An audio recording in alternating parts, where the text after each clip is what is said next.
Hum, Aí dá certo. Cadê, Clara? Tu não tá no presencial, não?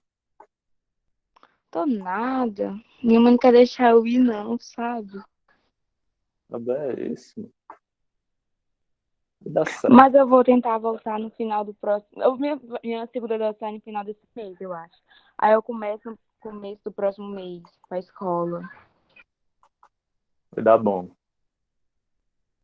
Bem, gente, boa tarde a todos e a todas. Sejam bem-vindos a mais uma aula de filosofia. Pois é, Tainá, tirei o bigode, né? Porque na verdade, eu não tenho barba, né? Minha barba é igual de bode, só nas aqui embaixo. Mas eu me arrependi, viu? Assim que eu tirei, me arrependi. Mas agora só quando crescer de novo, né? Enfim. Então, pessoal, vamos dar início aqui a mais uma aula de filosofia. Hoje, sexta-feira, dia 8 de outubro. Beleza?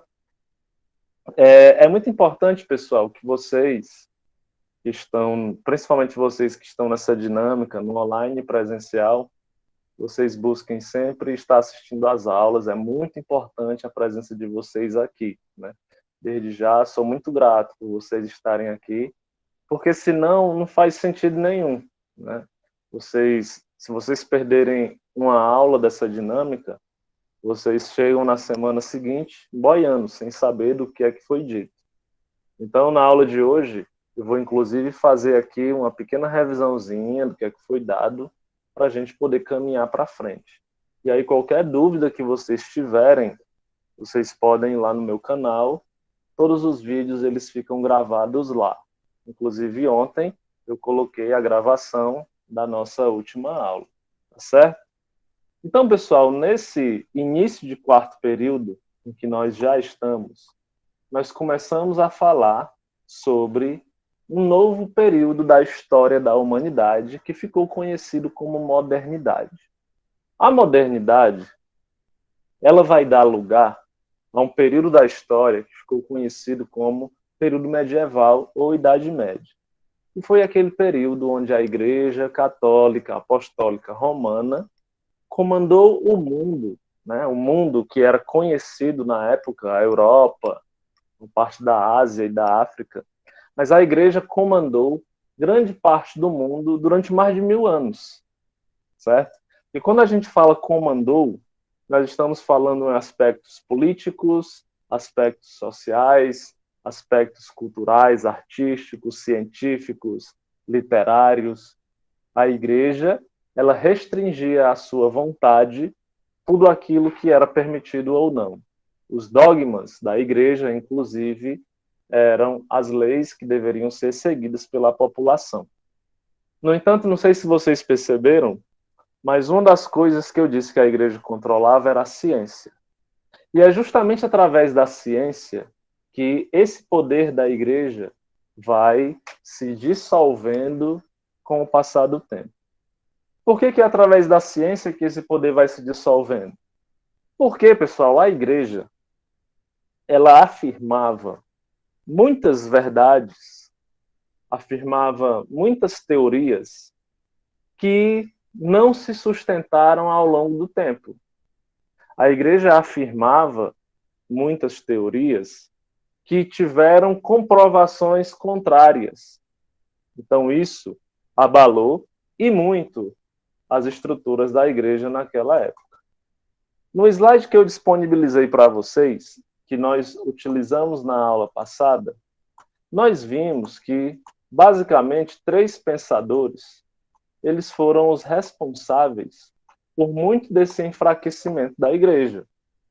O primeiro que nós trabalhamos foi esse indivíduo aqui, ó, o Nicolau Copérnico, que, entre outras coisas, né, desmentiu a igreja.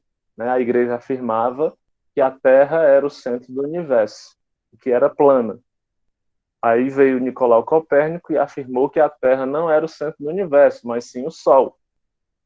Defendeu também que a Terra não era plana, mas sim esférica, redonda, e que ela gira ao redor do próprio eixo e gira também ao redor do Sol. Essa foi a primeira contribuição. A segunda contribuição foi desse cara aqui que com certeza o professor André já deve ter comentado com vocês, que é o Galileu Galilei. Galileu Galilei, ele aperfeiçoou um instrumento chamado telescópio, que na época dele era formado por um pedaço de cano e uma lente de alto alcance que ele mesmo fabricou. Com esse telescópio, ele conseguiu descobrir, né, conseguiu comprovar a existência de Marte, Júpiter e Vênus, e também confirmou a teoria de Copérnico de que a Terra seria redonda. Por fim, nós temos Giordano Bruno. Giordano Bruno, ele afirmou a existência de um universo infinito, ao contrário do que pregava a igreja pregava a existência de um universo finito. E aí, Giordano afirmava o seguinte: se o universo é infinito, então existem infinitos mundos ainda desconhecidos. Se o universo é infinito, a gente só conhece uma parte dele. Porque se ele é infinito, ele não tem fim. Então, podem existir inúmeros planetas, e em um desses planetas pode haver vida, assim como no nosso. Vida mais desenvolvida do que a nossa, por exemplo. Por afirmar essas coisas, por desmentir a igreja publicamente, Giordano Bruno foi queimado na fogueira, em praça pública, pela Inquisição. No entanto, apesar desses três pensadores terem morrido com o passar do tempo, as suas obras, as suas descobertas não morreram de jeito nenhum.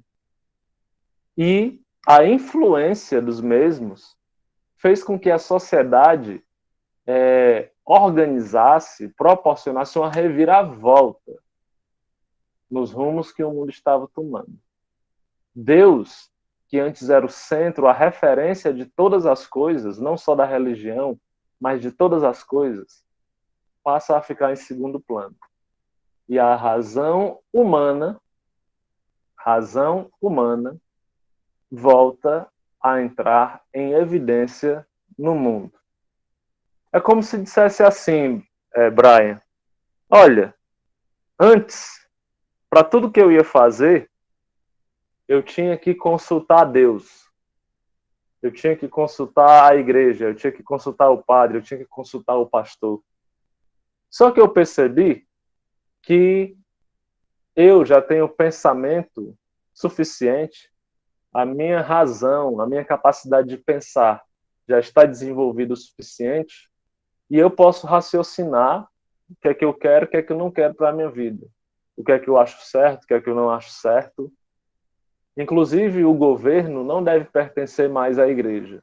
O governo deve pertencer às pessoas que vão entrar num debate e elas mesmas vão escolher quem é a pessoa mais indicada. Não é a pessoa que Deus indica, é a pessoa que os homens indicam agora. Entende? Então, essa razão humana, ela vai entrar no lugar de Deus. E é exatamente aí que vai surgir um personagem que é conhecido, anotem no caderno de vocês aí, se vocês estiverem com o caderno, né? Esse cara, gente, ele é conhecido somente como o pai da modernidade. O pai da modernidade, certo? O cara que praticamente deu início, criou, inventou a modernidade.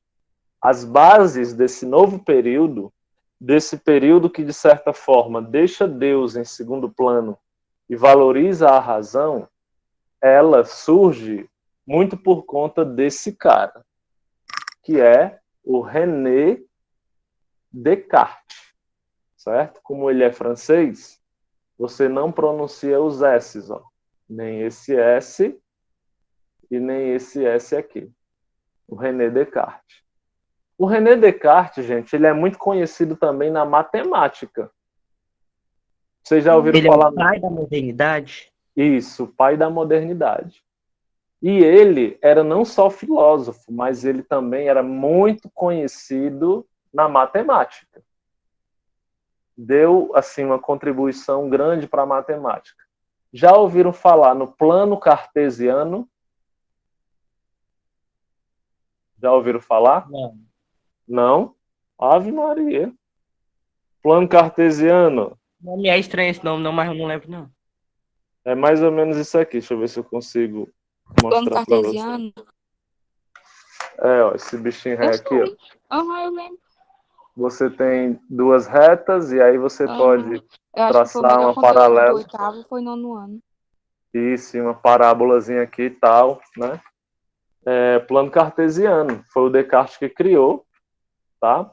Mas nós não vamos focalizar no seu lado matemático, né? Nós vamos focalizar nas suas descobertas no campo da filosofia, beleza? Durante aquele período de transformações, pessoal, que eu narrei para vocês no início, né? Nas descobertas de Copérnico, nas descobertas de Galileu e nas descobertas de Giordano Bruno, nós podemos dizer que o Descartes ele era um pré-adolescente. Ele era alguém que estava frequentando a escola, família muito religiosa. Ele estava frequentando a escola e estava aprendendo todas aquelas coisas que estavam sendo ensinadas. Só que a escola, né, a escola era uma instituição ligada à igreja. Os professores todos eram ligados à igreja. Consequentemente, eles ensinavam as coisas que a igreja determinava como corretas, certo? Era isso que acontecia. Só que imagina você acaba de ter uma aula de geografia, onde o professor ou a professora diz que a Terra é o centro do universo, que a Terra é plana, e que todos os astros, inclusive o Sol, giram ao redor dela. E esses astros estão presentes dentro de um universo finito. Você aprende tudo isso, beleza? Só que com o tempo, você vai crescendo, você vai se torna um adolescente, você se torna um jovem adulto. E aí você vai descobrindo, por meio de estudos, por meio de uma publicidade, por meio de uma divulgação, você vai descobrindo que todas as coisas que você aprendeu na escola, que todas as coisas que você aprendeu na igreja, que todas as coisas que disseram para você, na verdade eram mentira. Você pega um livro para ler, de um escritor super conceituado, e aí lá no livro está escrito, ó, a Terra é redonda, ela não é plana. E aí você vai conversar com outra pessoa que você confia, e a pessoa diz, ó, tu viu que saiu no jornal ontem? Que a igreja diz que o universo é finito, mas o universo é infinito, na verdade. E, tu viu que... pensou, se nessa época tivesse televisão, até fresquei com os meninos no presencial, né? Se nessa época tivesse televisão, ia tocar aquela vinheta da Globo, né? Quando acontece assim alguma tragédia, alguma coisa importante, né? Você está assistindo aqui Lagoa Azul, aí interrompe e toca aquele negócio do plantão, né? Maria, chega, eu fico com medo quando toca aquilo ali. Aí o William Bonner aparece. Boa Verdade, noite. essa é uma notícia ruim, viu? Boa noite. Estamos aqui para informar que acabam de descobrir que a Terra é redonda e que a Igreja Católica estava errada. Já pensou se isso acontece? E aí, gente, o Descartes, ele ficou simplesmente arrasado. Ficou simplesmente arrasado. Porque ele era um indivíduo religioso. Ele confiava nas coisas que a igreja dizia. Ele confiava. E aí você acordar um dia e descobrir que tudo que você acreditava era falso, é muito complicado. Já tiveram essa sensação de serem enganados? Já sentiram isso? Quem nunca? Já. Direto. É ruim, né, não, gente? Ser enganado. Mas eu Nossa, acho, eu já até me acostumei. mas eu acho que vocês têm cara de que já enganaram também, hein? Ou não? Ora, sim, não. E o professor, graças a Deus, também já fui, enganei muito. Não vou, tá vendo? É prova do meu próprio veneno. Pois é. Mas vamos esquecer que nós já enganamos as pessoas? Vamos focalizar nos enganos que os outros nos proporcionaram? É algo péssimo, né, gente? É algo horrível. E aí, no exercício de empatia, de se colocar no lugar do outro, de se colocar no lugar do Descartes, a gente imagina, né? E para ele foi muito difícil. Foi muito difícil viver no período em que ele viveu. Foi muito difícil passar por essas reviravoltas que ele passou. Né? O Descartes, ele nasceu no ano de 1596 e faleceu no ano de 1650. Né? Morreu bastante jovem, apenas a 54 anos. E ele pegou todo esse período de transformação. O Descartes, ele nasce 96 anos depois da descoberta do Brasil. Então, era um período de muita transformação, muita. E aí o Descartes, gente, ele não vai se contentar com esse trauma. Ele não vai, digamos assim, vai se dar por vencido, porque ele foi enganado assim como toda a sociedade. Só que ele era um homem muito à frente do seu tempo. Ele era uma inteligência notável. Repito, para o cara ser um filósofo e um matemático ao mesmo tempo, ele tem que ter uma inteligência diferenciada, porque eu não sei nem para onde é que vai matemática. Só sei mesmo contar quando é dinheiro. E até quando a negrada me passa o troco, eu passo assim uma meia hora pensando, calculando, para ver se o troco está certo. Então, o Descartes, ele ficou arrasado, porque foi enganado, né, a vida toda, mas ele não deixou isso barato, não. Sabe aquele sentimento? Porque às vezes a gente fica traumatizado que só a peste quando a gente é enganado. Eu tenho algumas amigas que, por exemplo, elas tiveram um relacionamento ruim, se decepcionaram. Para elas entrarem num relacionamento novo, para elas passarem a ter confiança de novo em outra pessoa, é a coisa mais difícil do mundo. Mesmo que a pessoa nova seja assim, gente boa. Eu já tive uma amiga em que ela até confidenciou isso para mim. Ela teve um relacionamento péssimo, bosta, né? E aí entrou num relacionamento novo, o cara super gente boa. Só que você fica com aquele trauma, né? Você fica, valha, esse cara aqui, ele me dá atenção. Esse cara aqui, ele me trata bem, ele me dá carinho. Isso não pode ser verdade. Isso não pode ser verdade. A pessoa pensa assim. Então, você acaba meio que criando mecanismos em você que, de certa forma, tem esse receio de cair novamente no engano. Só que o Descartes, ele percebeu, e é bom que, se você se identificou com isso que eu falei, é bom que você também perceba, que não dá para a gente ficar a vida toda nessa insegurança. Não dá para a gente passar a vida toda não confiando em E aí, nada. como é que tira a insegurança? Como é que começa a confiar nas pessoas?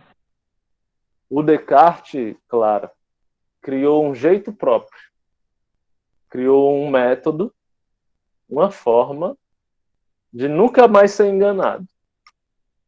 Ele criou um jeito, ó, como diz aqui, ó, percebendo que tudo que havia aprendido até então, submetido aos critérios da razão, seria falso, Descartes decide procurar um método, um caminho pelo qual se possa conhecer uma verdade e não deixe dúvida.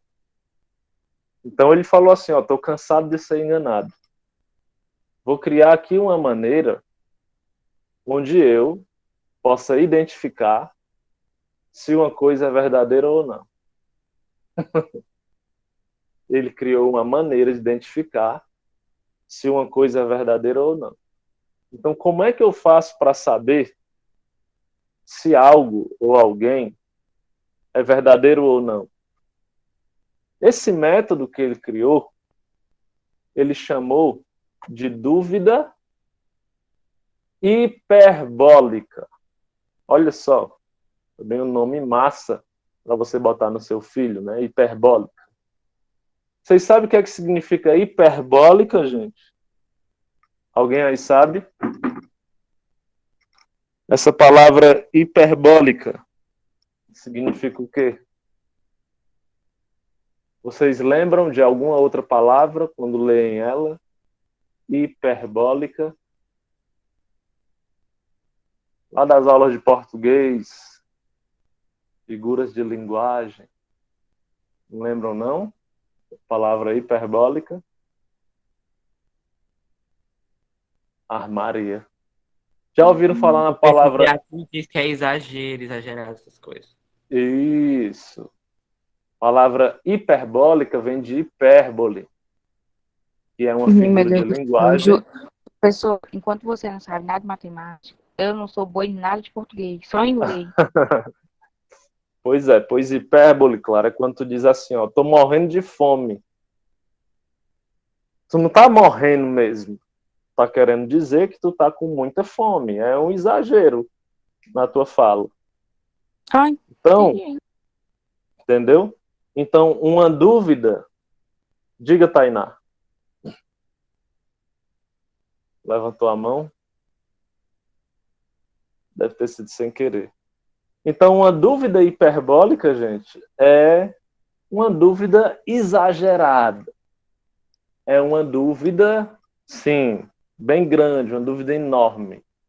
Então, percebo, Descartes percebeu que havia sido enganado. Tudo aquilo que ele acreditou era mentira. Então, ele decide criar um método seguro para conhecer a verdade, certo? Ele deu o nome desse método de dúvida hiperbólica.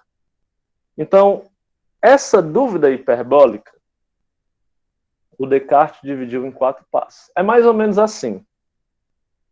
Você, presta atenção, você não pode confiar em nada nem em ninguém de primeira. Você tem que duvidar primeiro para depois você depositar algum tipo de confiança. E não o contrário. O que é que a gente costuma fazer? A gente confia 100%, e aí quando a pessoa nos decepciona, a gente começa a duvidar. Descartes, ele propõe uma inversão. A gente duvida tudo que a gente pode antes, e aí se sobrar alguma coisa, aí sim a gente acredita. Aí sim a gente deposita algum tipo de certeza. Entenderam aí? Então, essa dúvida inicial, ele está chamando de dúvida hiperbólica, ou seja, é uma dúvida total. Para você confiar em uma pessoa, depois disso, depois que você aprender aqui esses 4 passos, depois que você aprender esses 4 passos, você vai aprender que você primeiro duvida o máximo possível para só depois dar 1% de confiança e ir evoluindo. Mas, professor, você Certo? sabe que com o passar do tempo a gente bota dúvidas em cima da pessoa. Vamos dar exemplo. Aí, quando a gente começar a confiar um pouquinho na pessoa, vai e a pessoa faz coisa de errado de novo. Então vem a dúvida de novo para outras pessoas. Não dá certo, não. Para mim, não dá, não. Pois é, mas vamos ver, porque o método do Descartes é bem radical. É bem radical. Vamos lá para a primeira parte. Ele dividiu em 4 partes, como a gente pode ver aqui, né? Sendo que o passo 3, ele pode ser dividido em 2, tá? Então, primeiro passo para você nunca mais ser enganado. Devemos duvidar dos sentidos. pois eles nos enganam. Repito, devemos duvidar dos sentidos, pois eles nos enganam. Quais são os sentidos, gente? São 5, né? Vocês sabem me dizer quais são os 5 sentidos? Mais alguém? 5 sentidos. Alguém sabe me dizer quais? Sabe quando falam de sentido, sabe o que vem na minha cabeça? Ah, Não vai rir. Olfato, audição. É isso aí que também pra mais? mim. É isso aí. Visão, Olfato, audição, tato, Visão. visão, audição, tato, olfato e paladar. São Era os 5 esses? sentidos. Isso. Eu achando graça aqui com vergonha de falar. Em resumo, a gente pode dizer que nós não podemos confiar no nosso corpo, porque os sentidos eles compõem o corpo, certo? Afinal de contas, a gente sente, né? A palavra sentidos vem de sentir, a gente sente com o corpo. Então, a gente não pode confiar nas informações colhidas e repassadas pelo corpo. Não podemos. Não podemos confiar naquilo que vemos, as aparências enganam. Não podemos confiar naquilo que ouvimos ou falamos, as pessoas nos enganam e nós enganamos as pessoas. Não podemos confiar naquilo que sentimos. Às vezes a gente não ama uma pessoa e diz que ama, às vezes a gente ama e diz que não ama, às vezes a gente está triste e sorri, às vezes a gente está alegre e chora. A gente é complexo. Não dá para confiar em nada. Não dá. Você me resumiu em apenas algumas palavras. Por exemplo, para vocês terem uma ideia, o Sol, ele nasce no leste. Aqui em Camusim, ele nasce na Ilha do Amor, ali por trás da Ilha do Amor. Com o passar das horas, ele vai se movendo pelo céu e no final da tarde ele se põe depois da praia do Maceió, digamos. Então ele nasce no leste e se põe no oeste. Com o passar das horas, ele se move de leste para oeste. É isso que acontece, gente? O Sol se move de leste para oeste? Sim ou não? O Sol, ele se move. não, é a Terra que se move. Não, é a Terra. Exatamente. A gente consegue perceber a Terra se movendo? Não. Então, isso nos leva a crer que nós somos enganados por aquilo que a gente vê. Somos enganados. Isso é real, ó. Não podemos confiar. Não, professor. Realmente agora eu parei para refletir isso. Uma vez, viu, a primeira vez que eu fui em Fortaleza, eu estava com meu pai, aí a gente estava lá curtindo e tal, aí a gente viu 2 lourazonas na beira-mar. A gente, rapaz, vou chegar junto, né, nas gatas. Aí a gente foi.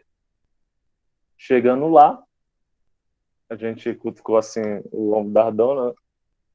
Aí na hora que ela se virou, ela falou assim: oi, boa noite. A voz mais grossa que a minha. E o gogó parecia uma tangerina. Aí eu, ô, Ridiacho, é homem, ó. É trans. As aparências enganam, pessoal. As aparências Aí você enganam. não pegou, não, professor. Não, não é minha praia, Poxa, não. Nada contra. Mas não é minha praia. Não rolou uma química. Aí assim, pessoal, quantas vezes o santo não você bateu. imagina aí, no primeiro dia de aula, sempre tem aquela pessoa que você olha e diz assim: ah, não fui com a cara dessa pessoa. E aí, quando você convive com a pessoa, você descobre que ela é massa, é gente boa. Então, você foi enganado por aquilo que você sentiu. E também o contrário. Às vezes você olha para uma pessoa e diz assim: ah, gente boa. Só que aí você descobre, com o passar do tempo, que a pessoa é uma desgraça. Uma desgraça. E aí, você foi enganado de novo. foi enganado de novo. Então você, repito, não pode confiar nos sentidos. Não pode. Desconfie daquilo que você vê, desconfie daquilo que você ouve, daquilo que você fala, daquilo que você sente. Desconfie. O corpo não é confiável, o corpo nos engana de muitas formas. Portanto, a verdade, ela não está no corpo. A verdade, ela não está nos sentidos. Desconfie. Esse é o primeiro argumento. Perceba que você já vai eliminar aí um monte de coisa.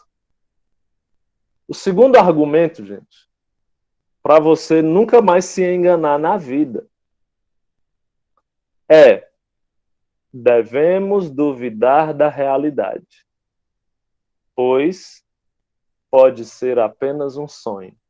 Repito, devemos duvidar da realidade, pois pode ser apenas um sonho.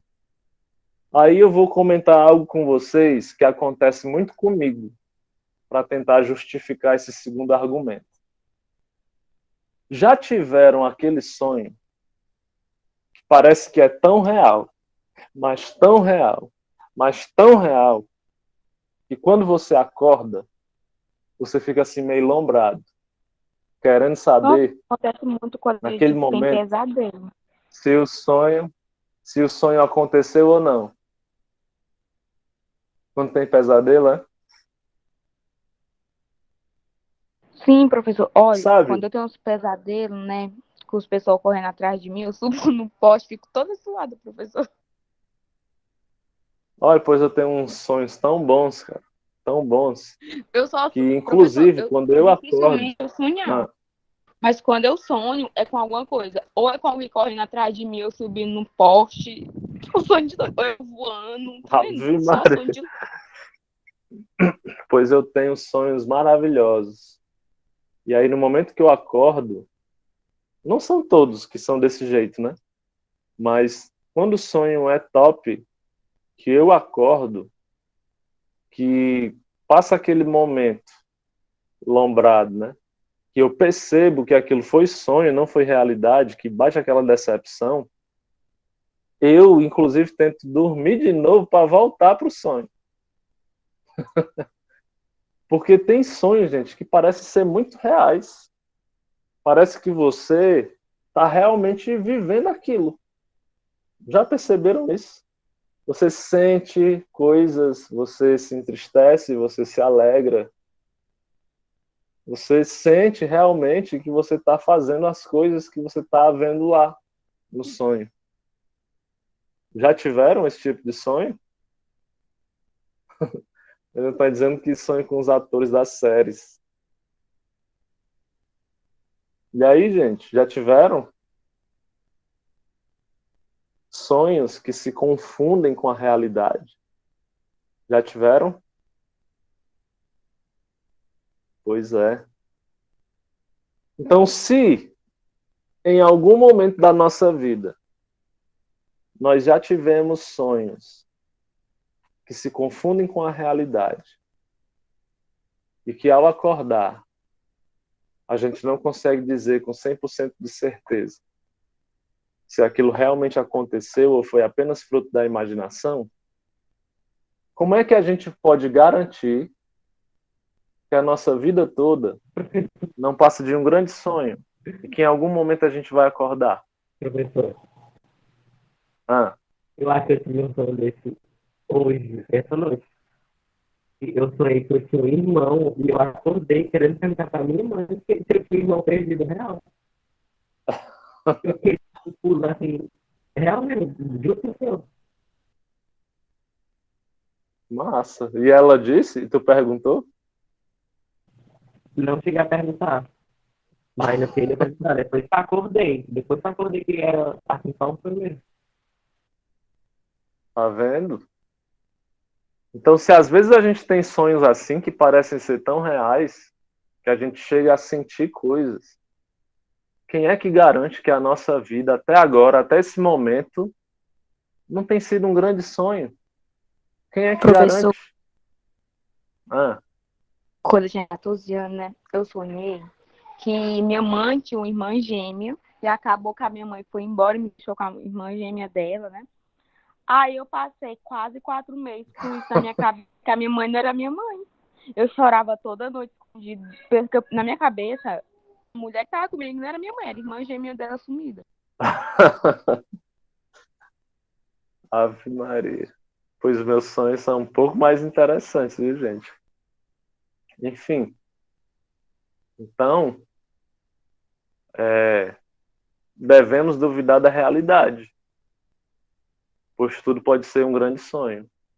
Este momento agora pode não estar acontecendo.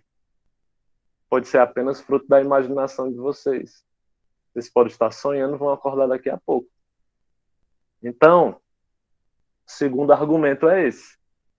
Para você conhecer alguma coisa de verdade, para você não ser enganado, duvide da realidade.